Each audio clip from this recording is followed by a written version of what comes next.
Hello students, we are doing revision of history. We have started with history chapter 1.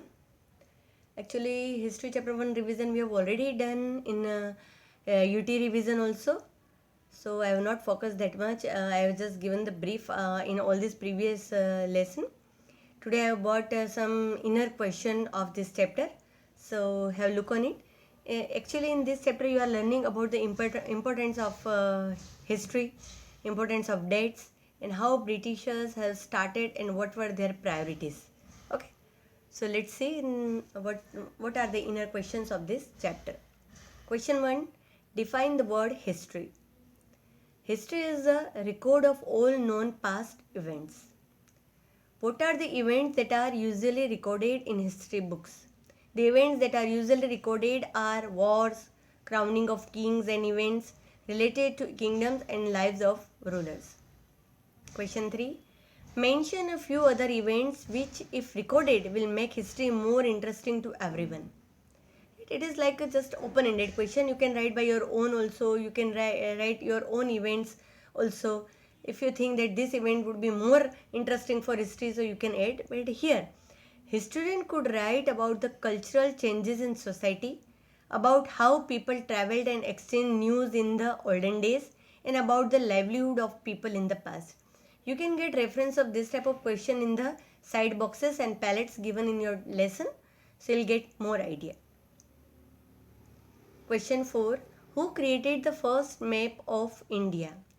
Major James Rennell, an English geographer, historian, and pioneer of oceanography, prepared the first map of India. He was directed by Major General Sir Robert Clive to prepare the map. Question 5. What do you mean by time span in the connection with the historical events?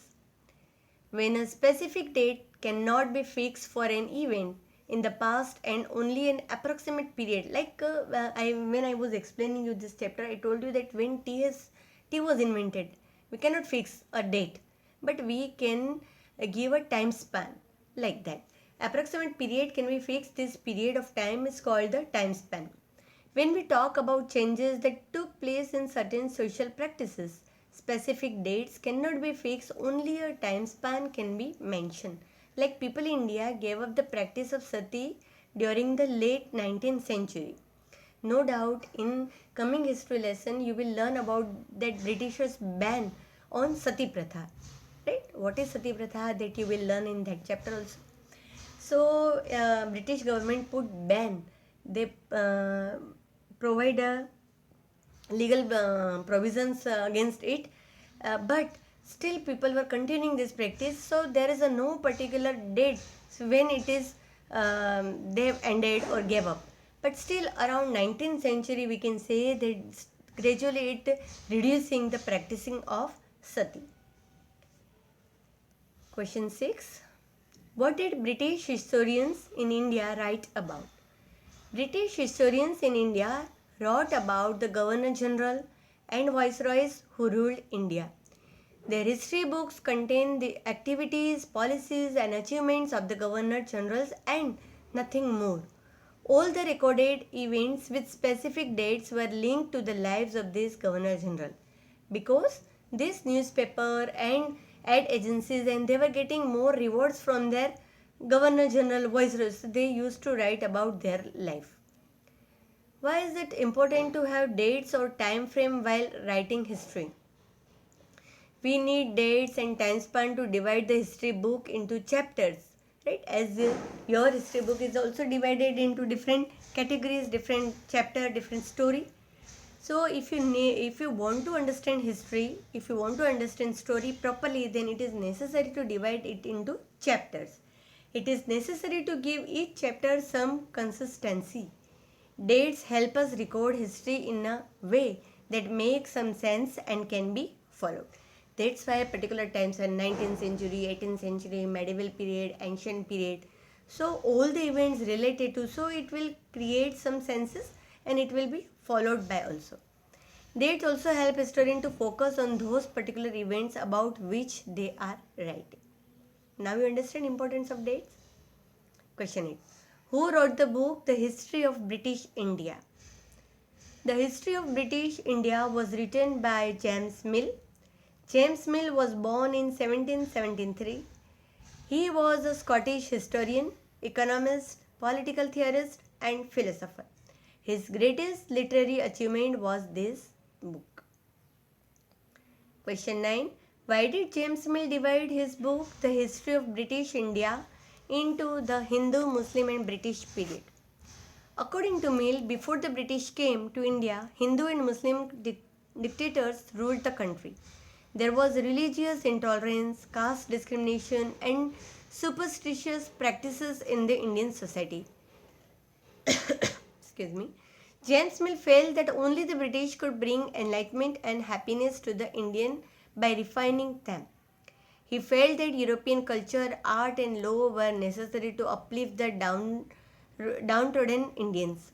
So, James Mill divided his book in three periods, namely the Hindu, Muslim, and British, to establish his view that the period before rule was one of the darkness and British rule represented all the forces of progress and civilization.